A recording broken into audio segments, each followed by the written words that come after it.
உண்மை சொல்லுங்கிறது ஒரு பெரிய தர்மம். சிலவாளுக்கு பொய் சொல்லியே பழக்கம்.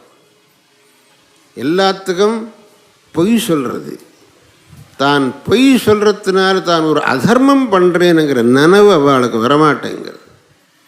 அது ரொம்ப சகஜமாக பொய் சொல்லி போட்டுறேன். ஏதோ வக்கீல்கள் அந்த மாதிரி ஆட்களுக்கு வேறு வழி இருக்காது அப்படின்னு சொல்கிறா. ஆனாலும் அவளும் கூட ரொம்ப ஜாக்கிரதையாக இருந்தால் நல்லது. ஆனால் வக்கீல்கள் சொல்லுவா, எங்களுக்கு வேறு வழி இல்லை, அப்படி பொய் சொல்லாட்டி நாங்கள் கேஸ் ஜெயிக்க முடியாது அப்படிங்கிற. ஆனாலும் கூட அந்த பொய் சொல்கிறதை தர்மம்னு யாரும் சொல்ல முடியாது. ஆனால் நம்முடைய நித்திய ஜீவனத்தில் கூட நாம் பொய் சொல்கிறதுங்கிறது அது ரொம்ப பாபகிருத்தியம். வேண்டாத விஷயத்துக்கெல்லாம் பொய் சொல்கிறதுங்கிறது. அதுக்கு தான் சாஸ்திரத்தில் ஒரு தர்ம சூக்ஷ்மம் சொல்லியிருக்கார். சத்யம் ப்ரூயாத் பிரியம் ப்ரூயாத். உண்மை சொல்லணும், பிரியமான வார்த்தை சொல்லணும். சத்யம் ப்ரூயாத் பிரியம் ப்ரூயாத் நப்ரூயாத் சத்யம் அப்ரியம் பிரியஞ்ச நான்ருதம் ப்ரூயாத் ஏஷ தர்ம சனாதன. ஒரு பையன் பரீட்சை எழுதியிருக்கான், ரிசல்ட் வந்துடுத்து. ஆனால் அவனுக்கு அந்த ரிசல்ட் பார்க்க முடியல. அவருடைய நண்பர் ஒருத்தர் கிடச்சார், அவரை பார்த்துட்டு வந்தார். இவன் அவர்கிட்ட கேட்டான், சார் ரிசல்ட் வந்துடுத்தாமே, எனக்கு என்னாச்சு? ஃபஸ்ட் கிளாஸில் பாஸ் ஆகிட்டேன் அப்படின்னுட்டு. உண்மை அவன் ஃபெயில் ஆகிட்டான். ஆனால் அவனை சந்தோஷப்படுத்துறதுக்காக இவர் சொன்னாராம், நீ ஃபஸ்ட் கிளாஸில் பாஸ் ஆகிட்டேன். ரொம்ப சந்தோஷப்பட்டான். நான் அப்புறம்தான் தெரிஞ்சு தான் ஃபெயில் ஆகிட்டேன்னு சொல்லி அவனுக்கு ரொம்ப வருத்தம் எடுத்து. அவர் என்கிட்ட பொய் சொல்லிவிட்டாரே. அவளை, சார் நீங்கள் ஏன் அன்றைக்கி என்கிட்ட பொய் சொன்னேன்? இல்லை, இவர் சந்தோஷமாகட்டம்னு சொல்லேண்டா. சந்தோஷமாகட்டம்னு சொல்லி பொய் சொன்னேளே, அது ஒரு பெரிய பாபத்தை பண்ணினாள். அதனால்தான் எனக்கு சொல்லியிருக்கு, பிரியஞ்ச நான்ருதம் ப்ரூயா. பிரியமான வார்த்தைன்னு சொல்லி பொய் சொல்லக்கூடாது. சத்தியமானாலும் அப்பிரியத்தையும் சொல்லக்கூடாது. அப்போ அப்பிரியமான சத்தியத்தை சொல்கிறத விட பேசாமல் இருக்கிறது நல்லது. அவன் ஃபெயில் ஆகிட்டான்னு வச்சுங்க, அவங்ககிட்ட அவர் நீ என் சார் ரிசல்ட் வந்திருக்காம, எனக்கு என்னாச்சு, எனக்கு சரியாக தெரியலையப்பா அப்படின்னு சொன்னாலும் பரவாயில்லை.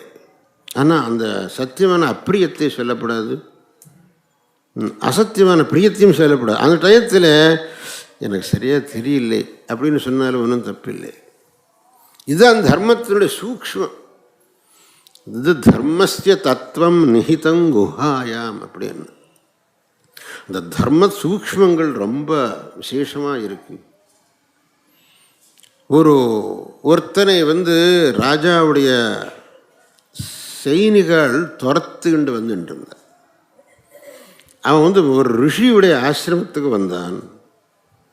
அந்த ரிஷிக்கிட்ட, சுவாமி அவள் எல்லோரும் என்னை துரத்துக்கிண்டு வரா, தயவுசெய்து இடம் கொடுங்கோ அப்படின்னு கேட்டேன். வா அங்கே உள்ளே போய்க்கோ அப்படின்னு. அவள் எல்லோரும் வந்தா. இங்கே யாராவது ஒரு பையன் வந்தானா அப்படின்னு. இல்லையப்பா இங்கே யாரும் வரலை அப்படின்னு ரிஷி சொல்லிவிட்டார். அப்போ அந்த ரிஷி சொன்னது இது சரிதான் அப்படின்னு சாஸ்திரம்னு சொல்கிறது. ஏன்னா அவர் உண்மை, ஆமாம் அவன் இங்கேயே இருக்கான்னு கேட்டாக்க அவனை பிடிச்சிட்டு போய் அவனை ரொம்ப ஹிம்சை பண்ணியிருப்பார். அவனுடைய ஹிம்சையை தப்பிச்சுட்டார் அவர். அதுக்காக அவர் அந்த ஒரு வார்த்தை சொன்னது அது ஒன்றும் பரவாயில்லைங்கிறது சாஸ்திரம். நீ உண்மை சொல்லி அவனுக்கு ஹிம்சை கொடுப்பிக்கிறதை விட நீ அந்த சின்ன அசத்தியத்தை சொல்லி அவனை காப்பாற்றினியே, அது ரொம்ப பெரிய விஷயம். இதுதான் தர்ம சூக்ஷ்மம். அதே போல் அந்த சமயத்திலே அசத்தியம் எப்படி தர்மமாச்சு, மீதி சமயத்தில் அசத்தியம் எப்படி அதர்மமாகிறது, அதெல்லாம் தர்ம சூக்ஷ்மங்கள். இன்னொருத்தனை ஹிம்சை பண்ணக்கூடாதுன்னு சொல்லியிருக்கு. ஆனால் மிலிட்ரிக்கு போனவன் அவன் என்ன பண்ணணும்? அவன் சத்ரு சைன்யத்தை கொல்ல பண்ணணுமா வேண்டாமா? பண்ணத்தான் வேணும். அதுக்காக தான் அவன் இருக்கான். இப்போ நான் இன்னும் யாரையும் கொலை பண்ணக்கூடாதுன்னு சொல்கிறேன். அப்போ நீ கொலை பண்ணினா அதர்மம், அவன் பண்ணினா தர்மம். அது இப்படி அவனுக்கு ஒரு சாஸ்திரம் எனக்கு ஒரு சாஸ்திரமா? அப்படி தான் அவனுடைய தர்மம் அது. பகவான் அர்ஜுனனுக்கு என்ன சொன்னார்? நீ இப்போ யுத்தம் செய், இது உன்னுடைய தர்மம். அர்ஜுன் இத்தனை பேர் கொல்லணுமே, என்னால் முடியலை, சாத்தியமில்லை அப்படின்னு நான். அவனுக்கு பகவான் சொன்னது தப்பு, நீ நினைக்கிறது தப்பு, இது உனக்கு மகாபாகியம், இது உனக்கு கிடச்சிது. எதிர்ச்சையா சோபபன்னம் ஸ்வர்கத்வாரம் அபாவிருத்தம் சுஹின க்ஷத்ரியா பார்த்தா லபந்தே யுத்தமீதிருஷ்யம். ரொம்ப அதிர்ஷ்டசாலிகளுக்குத்தான் இந்த அவகாசம் கிடைக்கண்டாப்பா. உனக்கு கிடச்சிருக்கு, கிடைச்ச அவகாசத்தை விடாது. அந்த டயத்தில் யுத்த பூமியில் இருக்கிறவன் யுத்தம் பண்ணுறது அவனுடைய தர்மம். ஆனால் இந்தண்ட வந்துவிட்டு இன்னொருத்தர் ஒரு அடி கொடுத்தாலும் அது அதர்மம், அது அதர்மம்.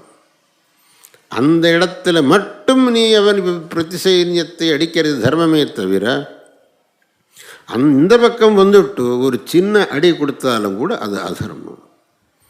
இப்போ ஏற்பட்ட தர்ம சூக்ஷ்மங்கள் இருக்கு. இந்த தர்ம சூக்ஷ்மங்களை நாம் புரிஞ்சுக்கணும்.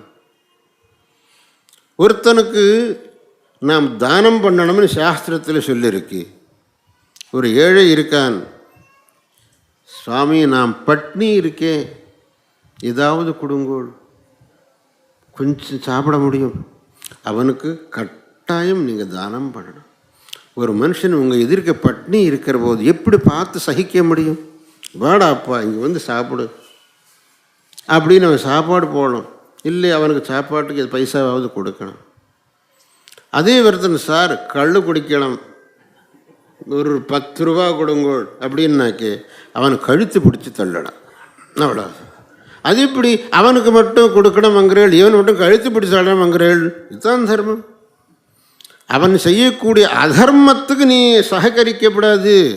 அவன் கள்ள கொடுக்கிறேனுங்கிறது அதர்மம், அந்த அதர்மத்துக்கு நீ சககரிக்கப்படாது. ஆனால் இவன் நான் பட்னி இருக்கேன், சாக போகிறேனுங்கிறான், அவனுக்கு கட்டாயம் நீ உபகாரம் பண்ணணும். இப்போ ஏற்பட்ட தர்ம சூக்ஷ்மங்களை நாம் சரியாக புரிந்து கொண்டு அந்த மாதிரி நம்முடைய வாழ்க்கையை நடத்தணும் அப்படின்னு நம்ம முன்னோர்கள் நமக்கு சொல்லியிருக்கார். அப்படி நாம் தார்மிகர்களாக நம்ம வாழ்க்கையை நடத்தினால் நம்ம வாழ்க்கை பவித்திரமாகும். பகவான் நமக்கு சம்பத்து கொடுத்திருக்கான், எதுக்காக? இன்னொருத்தனுக்கு உபகாரம் பண்ணணும், பகவானுடைய சேவை பண்ணணுங்கிறதுக்காகத்தான் பகவான் நமக்கு சம்பத்து கொடுத்திருக்கான். இந்த சம்பத்தினால நாம் பகவத் சேவையும் பண்ணலை, பிரத்தியானவனுக்கு தானமும் பண்ணலை. என்னாக இந்த சம்பத்தை வச்சுக்கணும் என்ன பண்ணுறது? இது நாம் தலையில் கட்டிக்கிட்டு போகிறோமா? இல்லை, நாம் தனியாக தான் வந்தோம், தனியாக தான் போகிறோம்.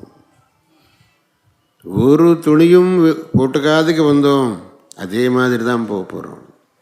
ஒரு துணியும் கூட இருக்காது கடைசியில். அப்படி இருக்கிற போது இவ்வளவெல்லாம் இந்த சம்பத்து யாருக்காக? பகவத் சேவை செய், சத்பாத்திரத்தை தானம் பண்ணு, அப்போ தான் அது சார்த்தகமாக. இந்த மாதிரி தர்ம சூக்ஷ்மங்களை நாம் பெரியோர்கள் மூலமாக தெரிந்து கொண்டு நம்முடைய வாழ்க்கையை நடத்தினால் அப்போ நம்ம வாழ்க்கை பவித்திரமாகும்.